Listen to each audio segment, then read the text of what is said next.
Muy buenas tardes, gracias por atender la invitación a esta teleconferencia. Hoy, mm, 23 de julio de 2015. Recordemos, yo soy Alonso Escobar y este espacio es gracias a la Alcaldía de Medellín y a la Secretaría de Salud. La teleconferencia en la tarde de hoy hace parte es para los estudiantes de la capacitación sobre enfermedades crónicas del adulto mayor, pero otras personas que están interesadas en este tema también son bienvenidos. En la tarde de hoy tenemos el tema menopausia, evidencia científica, y nos va a estar acompañando como facilitador de este tema el doctor Juan Guillermo Londoño Cardona. Él es ginecostetra, profesor titular de la Universidad de Antioquia y coordinador de capacitaciones del Centro Nacer de la Universidad de Antioquia. Él va a estar explicando el tema durante unos 45 minutos. Si ustedes tienen preguntas relacionadas con el tema, por favor, tome atenta nota, porque finalizados los 45 minutos de explicación, vamos a tener un espacio de preguntas. Las preguntas las pueden ustedes desarrollar en el área del chat y nuestro facilitador tratará de responderlas todas y cada una de ellas. Estamos grabando la teleconferencia porque hay personas que no se pueden conectar o no nos pueden acompañar en este momento, y la grabación va a estar ubicada en el canal de YouTube. Allá nos pueden buscar como Nacer, Salud Sexual y Reproductiva. Sean pues todos bienvenidos y los dejo con el doctor Juan Guillermo Londoño Cardona. Doctor, bienvenido.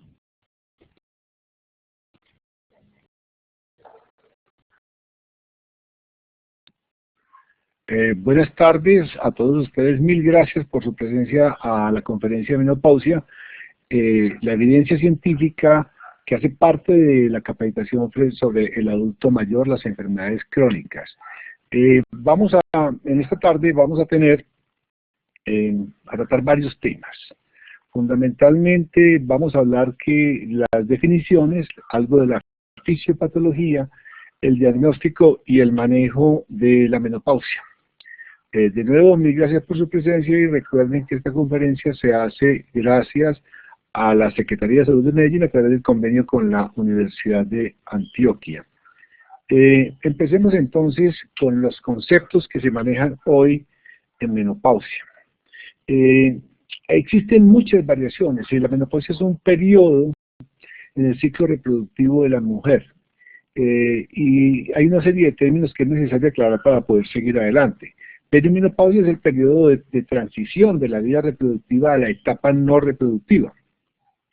Y la menopausia se considera la pérdida de la menstruación por un año más en forma consecutiva. Quiere decir eso que el diagnóstico de menopausia se hace de manera retrospectiva, porque implica el cese permanente de las menstruaciones. Se diagnostica en forma retrospectiva después de la ausencia de ciclos durante un año. Es decir, la pérdida de la menstruación durante un año más es el concepto actual de menopausia. Y se presenta cuando el ovario ya no tiene folículos activos que produzcan estrógenos. Recuerden que la mujer nace con un número determinado de folículos que se los gasta durante la vida reproductiva, y cuando esos folículos ya no existen, entonces empieza el proceso de déficit de estrógenos y la menopausia, y muchos de esos síntomas tienen carácter biopsicosocial y cultural, y otros están asociados con la pérdida de los estrógenos. Síndrome climatérico es el conjunto de signos y síntomas en la mujer secundarios a la disminución significativa y al posterior cese de la actividad estrogénica, es decir, esos síntomas de calores, bochornos, sudoración y síntomas en otros órganos y sistemas por deficiencia de estrógeno se deben al cese de la actividad estrogénica en la mujer. La epidemiología es bastante sencilla. La edad promedio de la menopausia es los 51 años. 5% de las mujeres pueden presentar su menopausia después de los 55 y un 5% entre los 40 y los 50 y los 45 años, que es lo que se conoce como menopausia temprana. Cuando el proceso se adelanta y se presenta antes de los 40 años, se llama falla ovárica prematura o menopausia precoz. Cualquiera de los dos términos es aceptable. Existen una serie de factores que pueden predisponer a una menopausia temprana. La historia familiar de menopausia temprana en la madre o familiares en primero o segundo grado por línea materna, son factores que se asocian a la aparición de esa menopausia temprana. La historia también de diabetes mellitus tipo 1. Ciclos cortos durante la adolescencia, que son un predictor de que la FH basal está más alta. E igualmente, el tabaquismo parece predisponer a una menopausia más temprana. Existe una variación genética en el gen de receptores de estrógenos que puede predisponer a que la menopausia se presente en una edad temprana. Esta gráfica nos muestra cómo se van perdiendo, cómo es la pérdida programada genéticamente de folículos durante la vida reproductiva de la mujer. Ustedes pueden ver acá el periodo, la edad fértil de la mujer, el pico de edad fértil, y luego esos folículos se van disminuyendo de manera significativa. Los cuadros verdes muestran la mujer perimenopáusica y los cuadros azules muestran la mujer posmenopáusica, donde todavía existen, pero de una manera muy reducida, folículos en su ovario, y por eso algunas mujeres pueden quedar en embarazo, aunque la probabilidad es mínima. Esta gráfica nos muestra la fertilidad de la mujer de los 20 a los 24 años y de los 30 a los 34, es el pico de máxima fertilidad, y hay una caída significativa de la fertilidad a partir de los 35 años, porque los folículos se han reducido de manera significativa. Eso tiene manifestaciones hormonales. El grupo de estudio para los trastornos para el ciclo menstrual de la mujer tiene una serie de etapas de ese ciclo reproductivo muy bien definidas. La edad reproductiva tiene 3 periodos: una edad reproductiva temprana, una edad reproductiva pico y una edad reproductiva tardía. La duración de cada una de estas etapas es muy variable, y la característica es que en la etapa reproductiva temprana los ciclos pueden ser variables y van tornándose regulares. Luego del pico de la edad reproductiva y la etapa reproductiva tardía, los ciclos se hacen regulares. Recuerden que cuando la niña entra en la menarca, los ciclos son irregulares. Y la característica desde el punto de vista hormonal es que en la etapa reproductiva la FSH es normal, y en la etapa reproductiva tardía, ustedes ven en la gráfica, la FSH empieza a incrementarse. Se llama perimenopausia o periodo de transición. Los dos términos son válidos, y esa perimenopausia hace parte del periodo de transición menopáusica, que tiene también una etapa tardía y una etapa temprana. La duración de esta etapa es igualmente variable, al igual que la etapa reproductiva. Y una de las características es que hay una variación de los ciclos, que tienen diferencias hasta de 7 días con los ciclos anteriores, y hay un incremento ya significativo en los valores de la FSH. En la etapa de perimenopausia o etapa menopáusica, en la etapa de transición tardía, puede haber pérdida hasta de 2 ciclos menstruales consecutivos a menorrea de 60 días. La etapa de posmenopausia tiene el primer año, que es lo que se conoce como menopausia, y tiene una etapa temprana que que comprende los primeros 4 años, y va hasta la muerte de la mujer. No hay ciclos, y la FSH se incrementa de manera significativa durante este periodo, y es uno de los parámetros que nos permiten hacer el diagnóstico, además de la edad y los síntomas. Cuando hay una disminución significativa del número de folículos, hay una reducción de la inhibina B. Entonces hay un incremento en la FSH, como pueden ver acá en esta gráfica, hay un incremento en la FSH.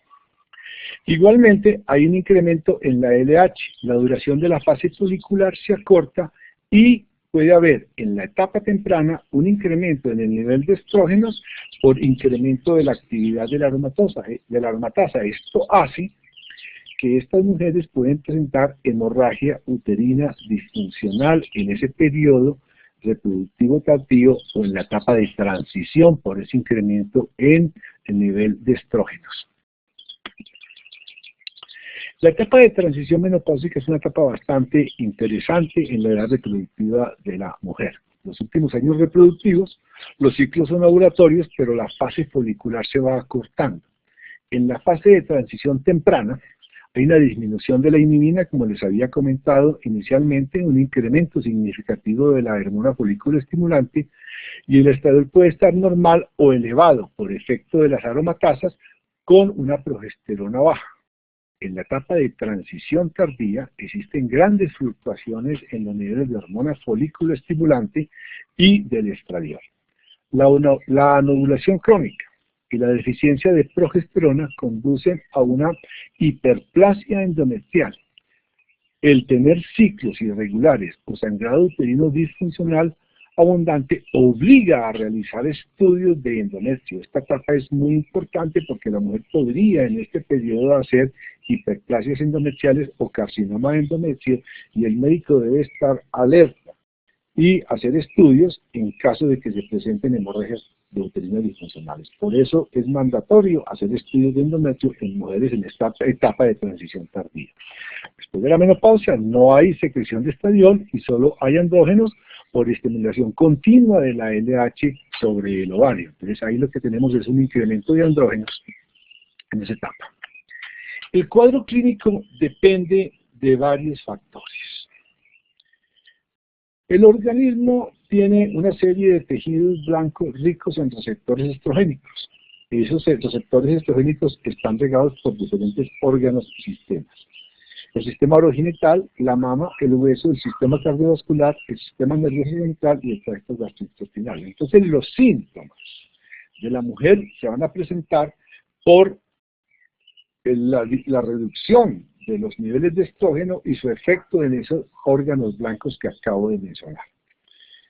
Los síntomas de deficiencia estrogénica, como bochornos, trastornos del sueño, insomnio, palpitaciones, cambios en la textura de la piel, incontinencia urinaria o coito doloroso, se debe a la deficiencia de estrógenos en esos tejidos blancos. Los síntomas de deficiencia androgénica se manifiestan por disminución de la libido.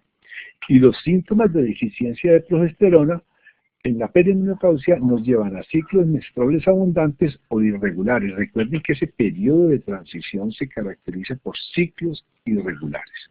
Eso se debe a deficiencia de progesterona porque ya no hay cuerpo lúteo, entonces hay caída.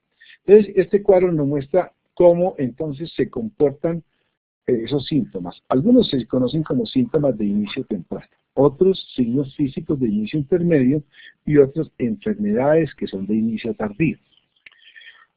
Síntomas de inicio temprano: los bochornos son los síntomas vasomotores, los trastornos del sueño, fundamentalmente el insomnio, la irritabilidad, el llanto fácil, la labilidad emocional, y los síntomas urogenitales se deben a atrofia vaginal por déficit de estrógeno a nivel de la mucosa del tracto urogenital.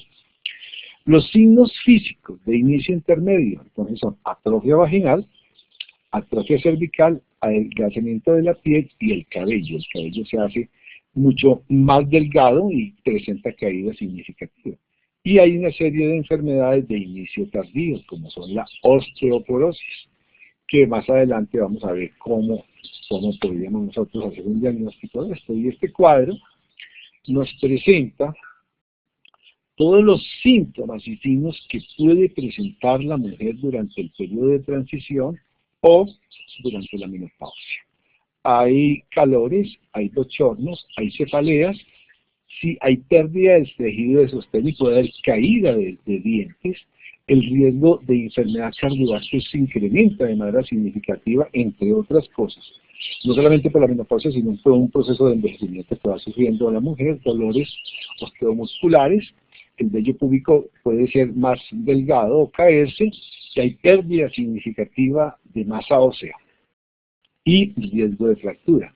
Es decir, que el cabello se torna delgado y puede haber pérdida del lustro del cabello y caída. Hay atrofia de mamas, la piel y las mucosas se tornan secas, la piel se torna igualmente seca y va perdiendo su textura, hay pérdida del tono muscular en el abdomen y se puede presentar como consecuencia de la pérdida de estrógenos a nivel de tracto gastrointestinal, incontinencia urinaria de urgencia. Y en la vagina hay resequedad, y obviamente eso va a repercutir en la dificultad para las relaciones sexuales. Les decía que el cuadro clínico, el diagnóstico de menopausia se hace de manera retrospectiva. Hay un diagnóstico clínico que implica la amenorrea de 12 meses o más en una mujer mayor de 45 años en ausencia de otra causa biológica o fisiológica.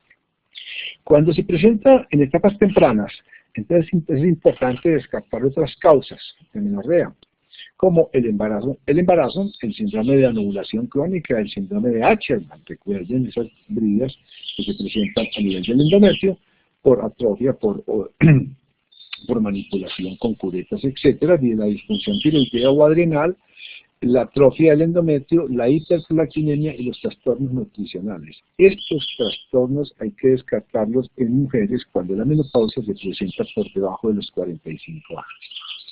Igualmente, si la mujer se queja de síntomas vasomotores, es necesario descartar otras causas de síntomas vasomotores atípicos, como síntomas vasomotores inducidos por medicamentos, el síndrome carcinoide, el feocromocitoma o la neoplasia o neoplasias subyacentes.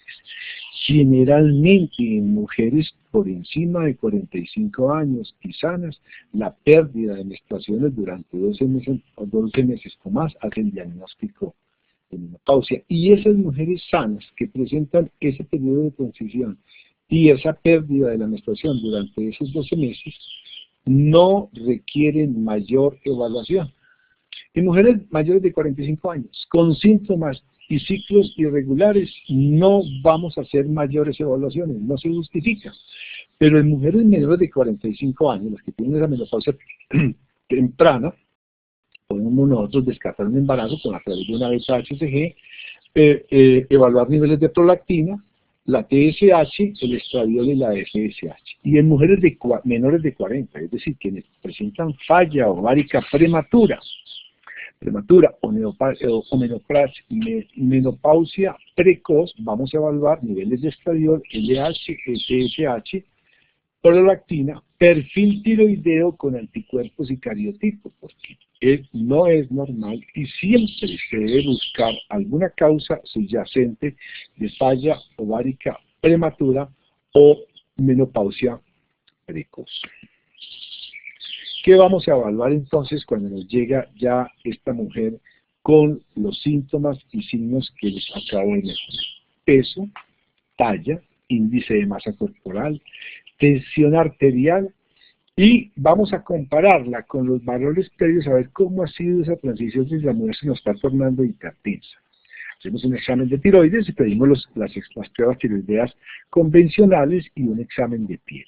El examen de mama cuidadoso, recuerden, como está establecido que se hace de mamas en posición supina o sentada, y una evaluación cardiovascular, abdominal, pélvica, para buscar que no existan masas pélvicas, masas ováricas, miomas, etc. Y siempre la citología cérvico-vaginal o test de Papa Nicolau en todas las mujeres con vida sexual activa. Recuerden la alta incidencia de carcinoma de cervix que tenemos nosotros en estos países en vía de desarrollo. Evaluamos niveles de estradiol y FSH que pueden tener fluctuaciones importantes en la perimenopausia. La perimenopausia puede haber niveles altos de estradiol y eso es lo que nos va a llevar a crecimiento anormal del endometrio y hemorragia uterina disfuncional, y si esto se presenta es necesario evaluar que la mujer no tenga una hiperplasia o un carcinoma de endometrio. Hacemos un perfil tiroideo por la enfermedad de tiroidea que es tan frecuente en las mujeres y que aumenta de manera significativa el riesgo de osteoporosis. Vamos a realizar una mamografía anual de muy buena calidad, y en los países del trópico, la densitometría ósea y de cadera y columna se solicita a las mujeres que no tengan otros factores de riesgo por encima de los 65 años, aunque parece ser que se está viendo osteoporosis en mujeres de menor edad. Pero en general lo recomendable es que esa densitometría se solicite en mujeres mayores de 65 años que viven en el trópico y no tengan otros factores de riesgo. Igualmente, siempre evaluar riesgo cardiovascular. El peso, el índice de masa corporal, la talla, el perímetro abdominal y el perfil lipídico. Es muy importante evaluar el riesgo cardiovascular de todas las mujeres en esta etapa. La sintomatología. Hay aspectos interesantes con respecto a la sintomatología de estas mujeres. La vivencia de los cambios que se producen en el climaterio depende de factores biológicos, psicológicos y socioculturales más que de los cambios hormonales. Hay mujeres de diferentes años que no presentan tan marcados los cambios climatéricos. La mayoría de las mujeres en el climaterio presentan síntomas leves o pasajeros. Incluso una cuarta parte de ellas permanece asintomática, o sea que no es una buena conducta darle terapia estrogénica a todas las mujeres por el simple hecho que hayan llegado al periodo de transición o se encuentren en la menopausia. Vamos a ver entonces más adelante qué es lo que nos dice la evidencia con respecto a quién tratar y cómo hacerlo. Los estrógenos son los más efectivos para el alivio de los síntomas de la menopausia, para los bochornos, para la atrofia urogenital que lleva a urgencia urinaria y a dificultad en las relaciones sexuales. Igualmente parecen ser el manejo ideal en mujeres que presentan labilidad emocional. En las últimas décadas se han prescrito de manera rutinaria, solos o con progestágenos para la prevención de enfermedad coronaria y osteoporosis. Vamos a ver más adelante qué nos dicen los ensayos clínicos controlados, los metaanálisis sobre este tipo de tratamientos. Recordemos que en el 2000 y posteriormente en el 2002 aparece uno de los estudios más significativos de terapia de reemplazo hormonal, que es la Iniciativa por la Salud de las Mujeres, que tenía dos ramas, una rama en mujeres que tenían útero y una rama en mujeres histerectomizadas. A partir de los estudios del WHO, Iniciativa por la Salud de las Mujeres, se presenta entonces una mayor atención a la selección de progestinas tanto para terapia de reemplazo hormonal como anticoncepción, porque se empezaron a conocer que esa terapia de reemplazo hormonal con estrógenos conjugados equinos tenía un incremento significativo de cáncer de mama de hasta un 26% en mujeres que tenían un tiempo significativo de esta terapia. Y entonces se empieza a prestar mayor atención a la prescripción de progestágenos. Recordemos que los efectos de los progestágenos están vinculados a la interacción con receptores de progesterona y a otros receptores. Los progestágenos pueden interactuar con receptores de andrógeno, entonces pueden producir acné, incremento o alteración, en el metabolismo de los lípidos, incrementando las HDL y reduciendo las LDL dependiendo del tipo de progestágenos. Igualmente pueden alterar el metabolismo de los hidratos de carbono, produciendo resistencia a la insulina. Cuando interactúan con receptores de glucocorticoides, hay formación de glucosa y glucógeno hepático y disminuye la utilización de la glucosa periférica y pueden poner a la mujer en riesgo de alteración del metabolismo de los carbohidratos por resistencia a la insulina. Cuando interactúan con receptores de mineralocorticoides, puede haber retención de agua o reducción de la retención de agua dependiendo de la forma como interactúen, pérdida de potasio y potenciales efectos sobre la tensión arterial. Entonces nosotros tenemos que saber quién es esa mujer con la que nos estamos enfrentando y cuáles son sus características, qué peso tiene, qué índice de masa corporal, tiene acné o no tiene acné, para poder seleccionar el progestágeno más indicado en la terapia de reemplazo hormonal. Hoy se acepta, y es el grado de evidencia A, que la terapia hormonal solo está justificada en mujeres con síntomas vasomotores que por su intensidad o frecuencia pueden repercutir en la calidad de vida. Esto es nivel de evidencia grado A. La terapia hormonal de reemplazo no está indicada para disminuir el riesgo cardiovascular ni para prevenir el cáncer de colon. Igualmente, esto es evidencia de grado A. Eso es muy importante que ustedes lo tengan en cuenta cuando implementen tratamiento para estos pacientes. Las alteraciones menstruales, vasomotoras y genitales y la osteoporosis muestran asociación con la disminución de estrógenos en la menopausia. Claro, ese es un nivel de evidencia grado A. El aumento de riesgo cardiovascular, los síntomas osteomusculares, la disminución de la capacidad cognitiva y los trastornos del estado de ánimo no muestran asociación con los estrógenos en la menopausia. El nivel de evidencia para esta información es nivel B. Esto hace parte del WHO, Iniciativa para la Salud de las Mujeres, que nos muestra cómo los estrógenos disminuyen, y los estrógenos y los progestágenos en mujeres con útero disminuyen de manera significativa el riesgo de fracturas de cadera y obviamente, disminuyen de manera significativa el riesgo de carcinoma colorectal. Esos son beneficios de los estrógenos. La aceleración de la pérdida ósea se asocia de manera consistente con la disminución de estrógenos en la menopausia, nivel de evidencia A. El ritmo de pérdida de esa masa ósea y obviamente el riesgo de fracturas aumenta en los primeros años tras la menopausia para que posteriormente se disminuya y se iguala al ritmo de pérdida que tienen los varones. Los primeros años de la menopausia se caracterizan por una reducción significativa de pérdida de masa ósea en mujeres por reducción de los niveles de estrógenos. Es muy importante este concepto que les voy a presentar, si bien es un nivel de evidencia, sí, la pérdida de peso, el ejercicio físico, no fumar y las medidas que mantienen estable la temperatura corporal podrían ser opciones beneficiosas en la prevención y tratamiento de síntomas vasomotores. Les decía que se tratan con estrógenos siempre y cuando esos síntomas vasomotores alteren la calidad de vida de la mujer. La terapia hormonal de reemplazo no se recomienda a mediano o largo plazo debido a los riesgos asociados que comporta.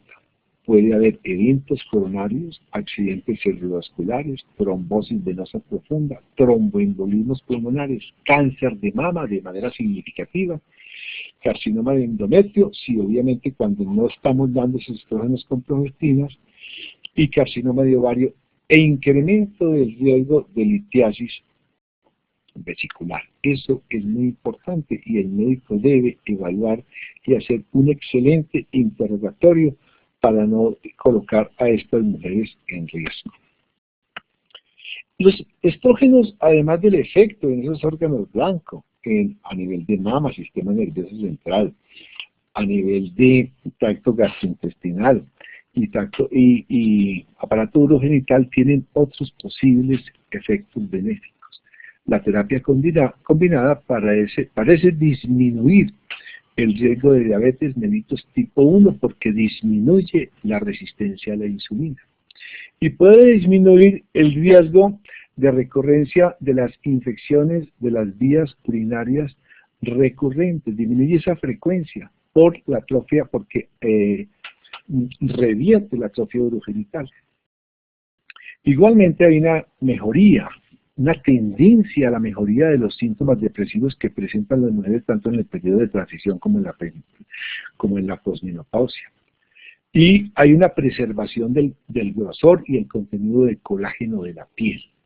Eso es un efecto benéfico de los estrógenos que es muy importante para la calidad de vida y parece que permiten o disminuyen la pérdida de piezas dentarias y disminución del riesgo de formación de cataratas. Esos son posibles efectos benéficos de los estrógenos en este periodo tanto de transición como en la menopausia. Esto hace parte, estas gráficas del estudio de Iniciativa por la Salud de las Mujeres, que muestran cómo los estrógenos y las progestinas no disminuyen el riesgo cardiovascular y pueden incrementar el riesgo de enfermedad vascular cerebral. Aquí lo pueden ver de una manera significativa para que lo tengan en cuenta y le informen a la mujer. Y miremos qué pasa con el riesgo de embolismo pulmonar en las mujeres que reciben estrógenos y progestinas. También se incrementa de manera significativa a medida que los años de uso se van incrementando. es muy importante que a estas mujeres con antecedentes de embólico pulmonar, trombosis venosa profunda, no les vamos a prescribir este tipo de terapias.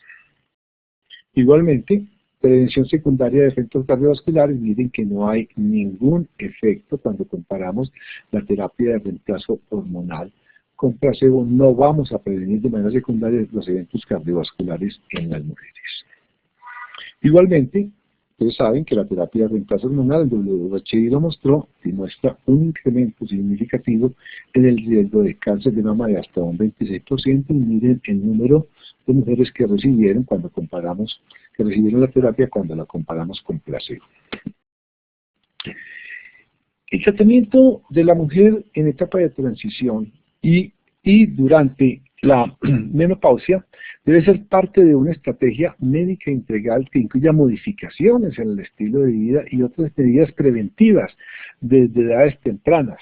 Esa terapia debe incluir ejercicio de una manera de siquiera mínimo 150 minutos de ejercicio a la semana, de ejercicio aeróbico. Y ojalá el ejercicio fuera diario. Una dieta sana, no fumar, no ingerir drogas ni ingesta abusiva de alcohol. Eso es lo más importante en el manejo de estas mujeres, un tratamiento preventivo. Y entonces miremos cuáles serían las indicaciones actuales para la terapia de reemplazo hormonal. La mayoría de las mujeres posmenopáusicas que tienen síntomas serían candidatas a recibir terapia de reemplazo hormonal si presentan síntomas de una manera significativa. Las excepciones son aquellas con cáncer de mama, con enfermedad cardiovascular conocida, historia de trombosis venosa profunda o enfermedad vascular cerebral o evento tromboembólico previo, o pacientes en riesgo elevado de estas complicaciones. A esas pacientes nosotros no les podemos prescribir terapia de reemplazo hormonal. Y esa terapia se prescribe durante el tiempo más corto posible dependiendo de los síntomas. La recomendación de los expertos y la evidencia nos muestra que esa terapia debe ir de 6 meses a 5 años. No se considera tratamiento de primera línea para la osteoporosis ni está indicado para la prevención de enfermedad coronaria. Eso es muy importante que el médico lo tenga en cuenta y haga una adecuada asesoría a estas pacientes. La prevención de la enfermedad coronaria incluye reducción de peso, ejercicio, una dieta sana, no fumar y no consumir drogas ni alcohol.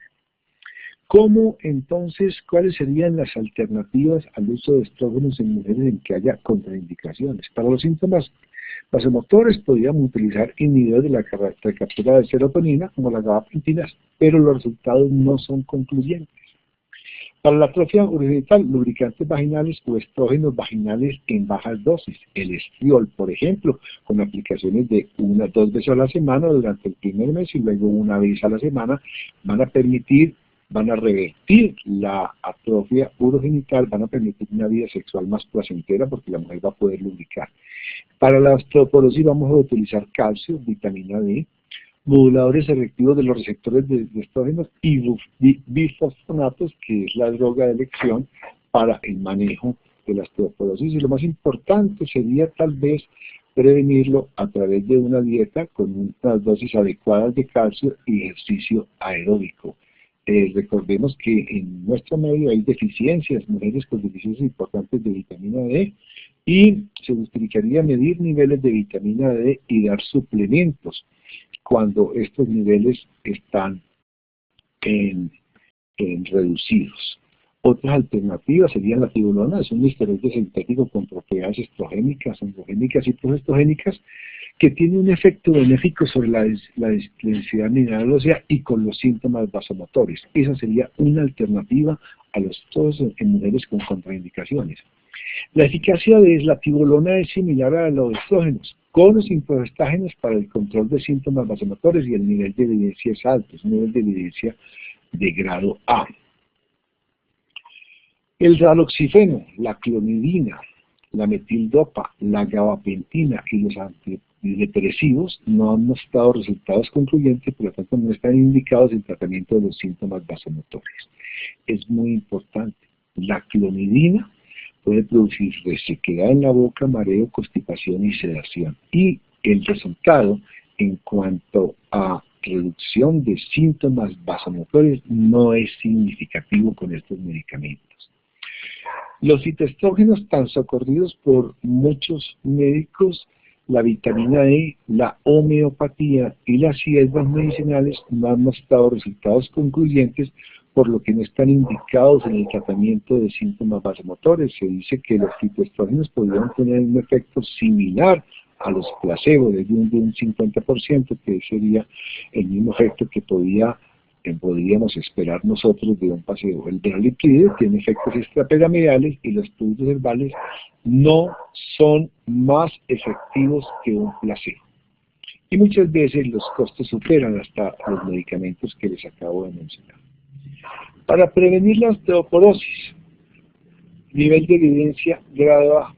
Lo más importante es que la mujer suspenda el tabaquismo, tenga una dieta rica en calcio, siquiera con 1200 miligramos de calcio al día, que tenga una exposición moderada al sol y que haga ejercicio físico de manera regular, mínimo 150 minutos a la semana e idealmente de manera diaria. Se dice que uno debe hacer ejercicio cada vez que coma. Y como nosotros comemos todos los días, debemos hacer ejercicio diario. Ese ejercicio debe ser aeróbico. Entonces, recomendémosle a esta mujer que cambie sus hábitos del sedentarismo por ejercicio aeróbico diario. Entonces, el ejercicio, los bifosfonatos pueden usarse tratamiento de osteoporosis en mujeres mayores de 60 años. Y recordar que la densidad mineral ósea la vamos a medir en mujeres por encima de 65 años cuando no existen factores de riesgo detectados. El calcio elemental, mínimo 1000 miligramos al día, entre 1000 y 1200 miligramos al día es la dosis, y la vitamina D, entre 800 y 1000 unidades al día. Esto es la clave del tratamiento, una dieta sana, rica en calcio, vitamina D, bifosfonatos en mujeres mayores de 60 años. Estos serían entonces, de una manera resumida, los elementos más importantes en el diagnóstico y manejo del periodo de transición y la osteoporosis en las mujeres. Para muchos esto no es una enfermedad y no puede considerarse como tal, sino un periodo en el ciclo evolutivo de la mujer. Y la clave más importante es el acompañamiento que puede dar el médico a estas mujeres, porque esto no es el acabose de la vida, simplemente es una etapa de transición. Entonces agradezco su atención. Le voy a dar la palabra a Alonso para que ustedes empiecen el chat. Muchas gracias por su atención. Doctor Londoño, muchas gracias por su presentación del tema. Ahorita pasaríamos entonces a la oportunidad de que ustedes tienen de interactuar con el doctor Londoño. Pueden realizar sus preguntas en el área del chat, y el doctor va a estar muy atento a respondérselas todas y cada una de ellas, las que podamos poder responder. Tómense su tiempo para elaborar las preguntas.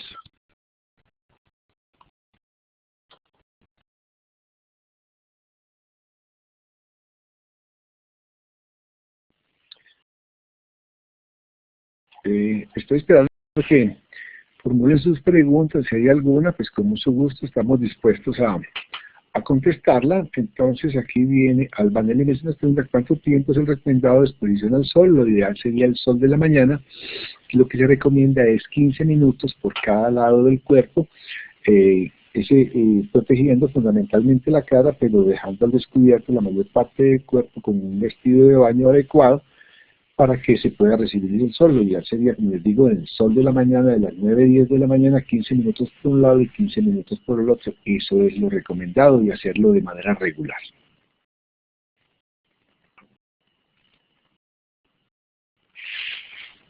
Si tienen alguna otra pregunta, con mucho gusto.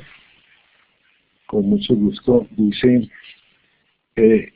fitoestrógenos o cuáles realizar reemplazo hormonal que evidencia la fluoxetina en el manejo de los síntomas de la menopausia. La fluoxetina fundamentalmente se ha utilizado tanto para tratar síntomas climatéricos como calores bochornos, como los síntomas emocionales que acompañan el periodo de transición en la menopausia, pero no es un buen medicamento para reducir síntomas vasomotores, los mejores siguen siendo los estrógenos y la tibolona, como les mostré, de acuerdo con lo que está establecido en ensayos clínicos y en metaanálisis. Dice, ¿en qué circunstancias clínicas? Un segundito, yo miro la pregunta anterior.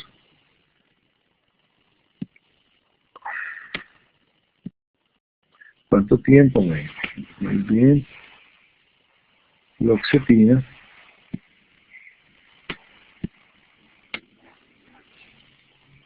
Entonces, ¿qué me ha dado dificultad de... Hay un lubricante vaginal para las relaciones sexuales a esta edad que haya demostrado ser mejor que los demás. Esto para aquellas mujeres que no quieren o no pueden usar,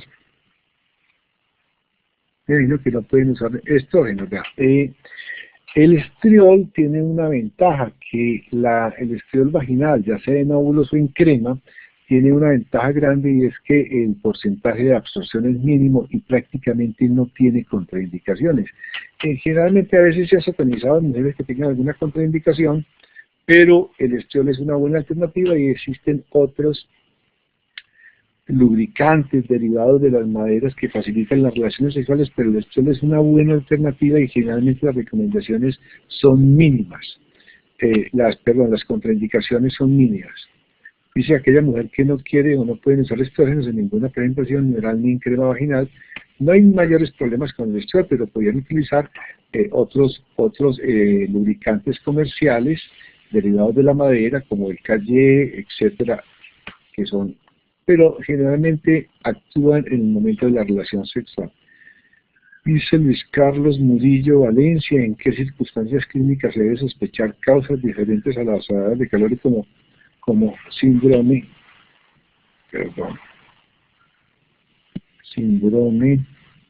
carcinoide como síntoma? Generalmente cuando se hacen de manera cíclica y se hacen muy intensos y las mujeres tienen menos de 45 años y la intensidad es muy alta, valdría la pena hacer estudios para descartar otras causas que no sea la menopausia. Pero en general, esto es muy raro, en general una mujer mayor de 45 años, sana, que venía con sus ciclos regulares, empieza la fase de transición y entra en la menorrea, esa mujer fundamentalmente lo que tiene es una menopausia y no se justifica hacer estudios de otras cosas para gastar dinero para cosas que no vamos a encontrar, excepto si ya los síntomas son cíclicos, son muy intensos, fundamentalmente. Si una paciente perimenopáusica presenta por disminución de la libido, ¿cuál es el manejo indicado? En la disminución del libido hay múltiples causales. Lo fundamental en estas mujeres es mirar su índice de masa corporal, su estado físico, su riesgo cardiovascular, mirar si hace o no ejercicio, mirar cuáles son las condiciones del tracto genital, recomendar estrógenos para que se revierta la atrofia vaginal y obviamente indagar por su tipo de relación, porque es que no es cuando hay pérdida de libido no es solamente como consecuencia de la reducción de estrógenos, sino una serie de factores que se van agregando y que hay que estudiar el entorno familiar y de pareja de esa paciente.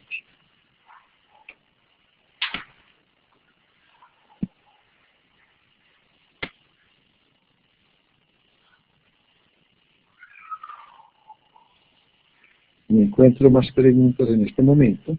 Cuando ya la situación es bastante significativa, pues vale la pena que la mujer consulte o al ginecólogo para que le descarte estos síntomas iniciales, o posteriormente, si no hay, después de descartar atrofia genital, cambios de vida, ejercicio, etcétera, valdría la pena que visitara a un experto, a un terapeuta en sexualidad. ¿Cuál es la dosis indicada de estrógenos? Pueden ser, de las dosis generalmente son 0.3 miligramos de estrógenos conjugados equinos, fundamentalmente de manera continua, acompañados de progestágenos.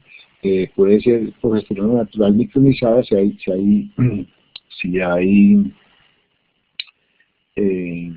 útero, pero con 0.3 miligramos de estrógenos conjugados equinos es una dosis adecuada.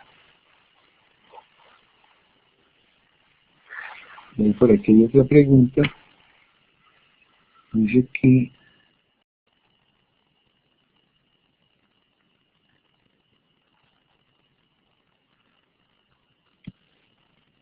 Hay casos en mujeres adultas de 70 años que presentan síntomas vasomotores en las que se descarta síndrome carcinoide de tiroides por se presentan estos casos similares en la menopausia. Bueno, no le entendí muy bien la pregunta, pero recuerden una cosa que es importante, que la terapia de reemplazo hormonal no se recomienda a largo plazo y no es prudente administrar terapia de reemplazo hormonal en mujeres de 70 años. Cuando esas mujeres presentan síntomas vasomotores y son significativos, hay que buscar entonces trastornos tiroideos o un síndrome carcinoide, pero no pasar nunca de 5 años de una terapia de reemplazo hormonal, y lo recomendado por la Organización Mundial de la Salud es el menor tiempo posible de terapia de reemplazo hormonal, entre 6 meses y 5 años. En mujeres que persisten síntomas vasomotores, busquemos alteraciones tiroides que son muy frecuentes en las mujeres. Dice, pero menopausia con síntomas vasomotores o únicamente si tienen. Un segundo, yo leo la pregunta completa, que es que el espacio no permite visualizar muy bien. ¿En qué circunstancias se deben sospechar casos diferentes a los que nosotros ya lo habíamos visto? La ausencia.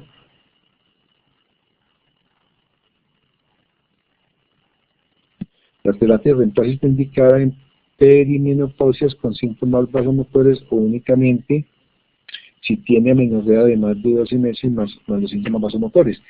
Esos síntomas vasomotores se tratan si son significativos, solamente si son significativos, es decir, si alteran la calidad de vida de la mujer, tanto en el periodo de transición como en la etapa menopáusica. Si son síntomas vasomotores que aparecen de una manera esporádica y no afectan la calidad de vida, no se deben tratar. Recuerden, ejercicio, reducir de peso, consumo de agua y una dieta adecuada parecen ser los elementos que conforman el tratamiento ideal en la mujer en etapa de transición a menopausia con síntomas que no son significativos. Y no todas las mujeres que tengan menopausia o amenorreas por encima de 12 meses deben recibir terapia hormonal, solamente las que tengan síntomas de una intensidad significativa que afectan su calidad de vida.